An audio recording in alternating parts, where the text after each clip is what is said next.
Hey, what's going on, everybody? This is Raelo. And sashimi. And the new Monster Hunter World Spring reveal just happened. And for those of you who weren't able to watch it live or don't care to watch it with all the chatter in between, we're going to be here to bring you all the details, hopefully, and as quickly as a manner as possible. So, first on the docket. So this is going to be a DLC, not a separate game. So you need Monster Hunter World to play Iceborne. And it takes place after the story in Monster Hunter World. And it is in the new area Hoarfrost. Yep, you're seeing Hoarfrost on the screen right now. This is actual live gameplay. Well, it was the gameplay they were showing. And clearly it's very cold, so they're going to be bringing back hot drinks. And in a second he's going to go up to a bush, and those are peppers. And that's one way that you can do hot drinks. And there's also hot springs that we'll show you in a second that will function as hot drinks. And as well as new endemic life. They're bringing back some popos. They've been in the series before, and there's some new stuff, some rime beetles that roll up these snowballs, and those are going to be crystal bursts. So those are like the dung beetles in the desert? And they also brought up, there was a bird, right? Yes, stone bells. So I guess those are going to be like the kind of pink-looking birds. There's also a new bit of endemic life that is going to be in the hot spring itself. Yeah, they're super cute. Hold on, we'll show you. And here's the new natural hot springs, which is going to be my favorite feature in the game. Yeah, gotta love hot springs. And he's going to soak here, and that's going to act as a hot drink. And these little ball creatures, you can't really see them too well yet, but they're like little monkeys. They kind of look like squirrels. They got fluffy tails. I want one in my house immediately.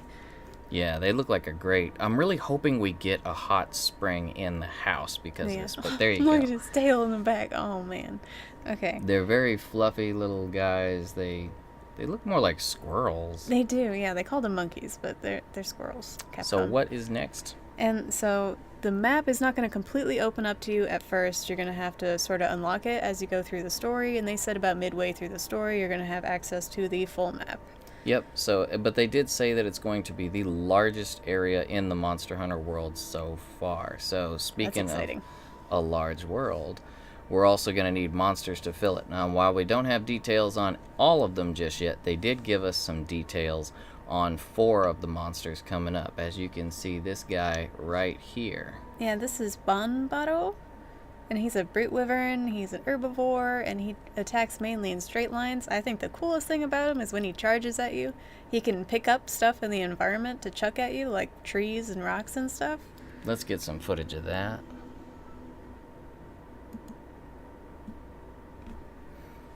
They're actually going to be showing it here in one moment. So this is Banbaro here. Good look at him in all his fluffy horned glory. I can't wait to see the gear that he drops.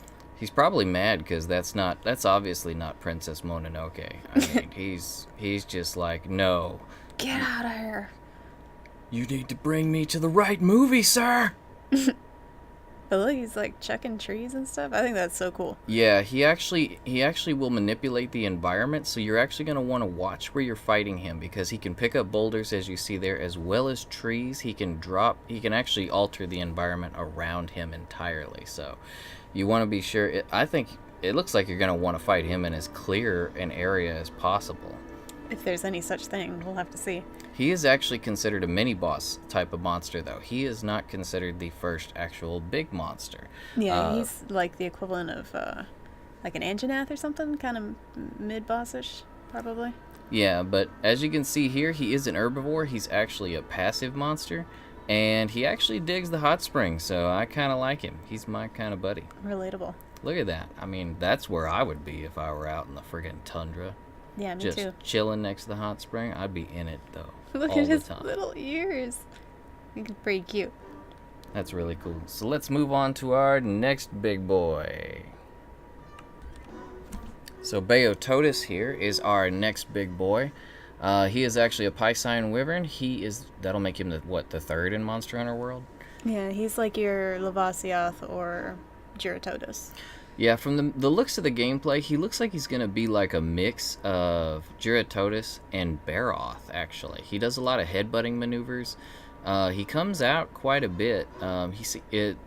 Everywhere they show him, though, he's mostly in the ice, and they actually explain in the video here they kind of engineered him around. They wanted to have deep snow that the player explores, and he's kind of the way of really showing off that part of the engine. The way he moves makes me think of the old, what was he, Anjanath? No. Oh no. Your favorite dude. Oh, Ignactor. Yeah, the icy version of him. I really wish he was Ignactor, to be honest. He moves really similar. The way he like spirals out of the ground. Here's a little bit of the turf war between him and our other new boys. So all new turf war. And he's he eats meat, unlike the other buddy. He's a jerk. On to our third big boy. Our third new big boy is actually an old big boy. Monster Hunter veterans will know him as Nargacuga. And yes, as you said, he is one of your favorites. Mm-hmm. Why? What? Why is he one of your favorites? Because he's a kitty. Look at him. So, Flying kitty. For those of you who aren't familiar with Nargacuga, he's one of the fastest monsters in the series. He's also very agile, and his tail hurts a lot. And for those who are familiar, he's supposed to be getting some new moves, and y'all know he shares a skeleton with Tigrex, so maybe some Tigrex I think there might be some hints at that later on as well. So, as you can see here, they said that they actually are going to be adjusting him for the new world, so they said he's going to have a lot of new moves, but he's supposed to have all of his old ones as well, so... Yeah, I recognize a lot of the moves that they show. His tail whip, the spin attack. Oh, there you getting go. Wrecked. Well, he's getting wrecked in the beginning, but he gets Rathalos back there, so he gets racked back. Sure. Rathalos got. All right, so let's move on to our fourth big boy, probably the most important one. So here is our newest Elder Dragon, actually, and the flagship of Iceborne, Velkhana. They don't really show any gameplay on the wife of Kushala, Deora here, but she looks quite pretty. Does look like a frosty Kush. Yeah, I mean, as far as the fighting and the looks, could definitely be a Tinder potential for Kushala. So I could see them teaming up too. That'd be pretty cool. Wind and ice. Yuck. So next up, after our four monsters, they're going to discuss the new hero actions. Just to simplify and truncate those, they don't put too much into detail on them. But what's the first one they go over? They're doing some improvements to our slinger, right? Yeah, so you can now shoot when your weapon's drawn. I don't think all the time. Maybe they haven't really fleshed it out hugely, but they showed him. They're about to do it. Flash bomb with his weapon drawn. Yeah, so you can use items now with your weapon drawn as well. And they said it's actually going to be across all weapon types. So this used to be just a sword and board exclusive, but it seems like now they're going to be letting all of us use items as while our weapons are out. And it's something that you can work into your combos as well. They were talking about with the greatsword, if you're in the middle of a combo and you think you're going to get maybe interrupted before your big swing, you can use a slinger bomb to flinch him and make sure you get that big swing off. Yeah, you can see right there, he actually fired the slinger off with his weapon out. Mm-hmm. So what they gave a few examples with greatsword. He actually goes in, like here's the clutch claw that they're adding. So you're going to be able to grapple onto the monsters now. It should make mounting a lot easier. But this is actually going to be used in a way that you can fire your claw to them, and you can actually fire off all your slinger ammo into their face at once. And what it will do is cause the monster to go into the direction that you're facing. So if you set a trap, or if there's a hazard that you want the monster into, and they're being pretty adamant about not going into it, as you can see here, he clings onto his face and fires the slinger to redirect where the Anjanath is going. So now Anjanath went down there, so you can take the fight down there if it's a more convenient area for you. Or if you're like trying to cap and they are just not getting in your trap and you're running out of time, good way to avert that crisis. Yeah, they show him get him into a trap right there. This is actually probably going to be really great, because how many of us have dropped a trap only to have the monster leave on us immediately? So yeah. this is going to be great. You could use that clutch claw to get in their face and be like, nah, you need to go back there. I'm not going to waste that trap, Sonny, so let's go on back. And they made it so, like, dual blades can fire some stuff while evading, and they are adding a mod to bowgun so that while you're evading you can reload. Yeah, as you can see here in the video that they're showing, these are the great sword combos we were talking about before. They're actually you're able to see he fires the flare as he's in the middle of a combo. So this is going to be a move that you can use with your slinger and items during mid combo, so you can actually flinch the monster and keep them from breaking your combos. And here they show the dual blade slinger ammo. As he evades, he's firing slinger ammo. That's what Sasha was just talking about. Yeah, just a second ago.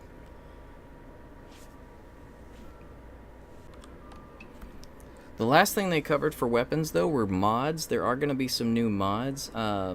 Most of them that they actually described were ones where the mods will let you do 2 or 3 evades in a row or be able to reload during your evasion. See, he's doing multiple, and he just reloaded there during that back step that he did. See? These are actually reloads going on, so it's pretty cool. Lots of new mods for the bows, the bow guns, I mean, and lots of new updates for all the weapons, but they only said anything really on the dual blades, the greatsword, and the bow guns for right now. They do say that, they do go on to say that at E3 we can expect more info, so they're going to be covering it a bit more in depth there. Now, let's get to the product info here.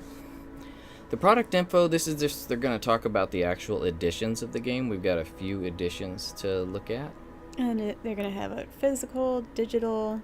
If you already have the digital copy of the game, I'm not sure if you need the digital DLC, like if you put in the disc, if that's going to work, if your main copy is physical, but I'm sure they'll explain that.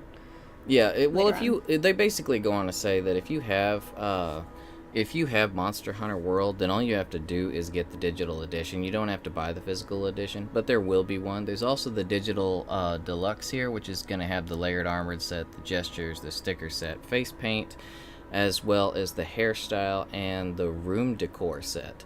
So if you are wanting to get the deluxe, the regular I believe is going to be $39.99. The deluxe is supposed to be $49.99. Mm-hmm. That is correct. And then now we have the Master Edition here.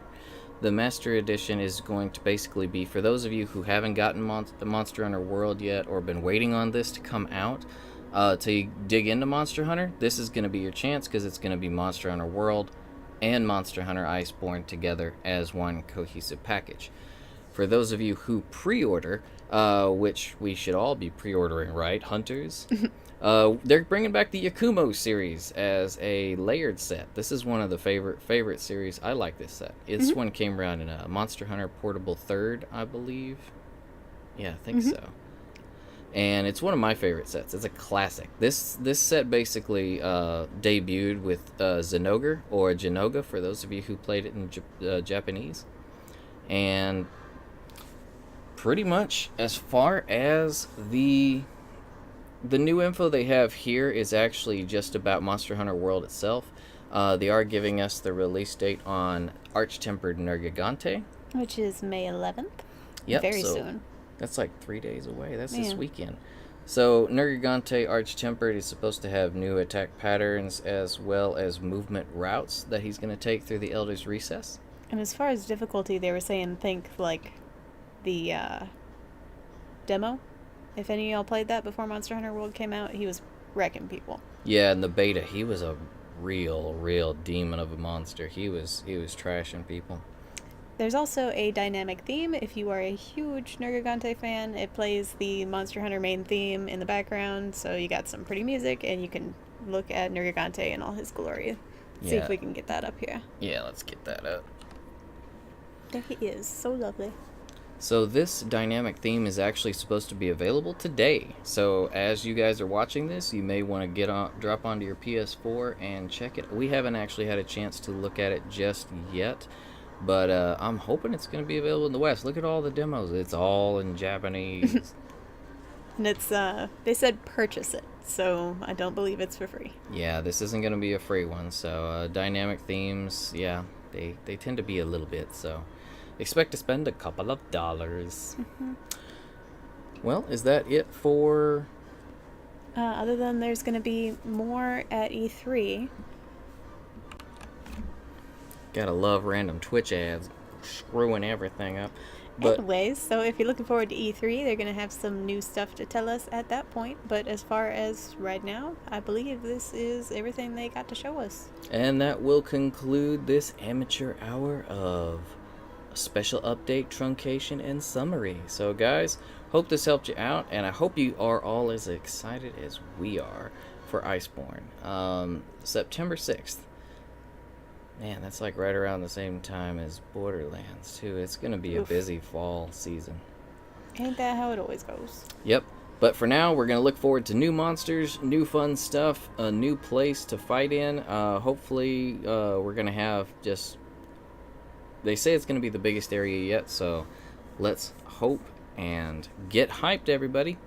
We will be seeing you later on. We appreciate you watching. For those of you who are new to the channel, likes and subs are appreciated, but it's completely up to you. What we do ask for around here, though, is you consider adopting and or rescuing an animal. ASPCA.org, petfinder.com. You can also Google local animal rescue. You can also Google local animal rescue and adoption options. If you can't bring one home due to allergies, living conditions, what have you, then you've got a few other options for helping them out. What are some of those? You can also go volunteer and still spend time with the guys, or you can donate money, old blankets, clothes. They can use all that kind of stuff. Yep, so if you've got love to give, there's plenty of ways to give it, plenty of ways to show it. Plenty of animals out there who could use that love. So, speaking of love, we love you guys. And like we said, adopt, don't shop. Buy your fun, not your fam. This is Raelo. And Sashimi. And we will see you next time, hunters. Take it easy. Happy hunting.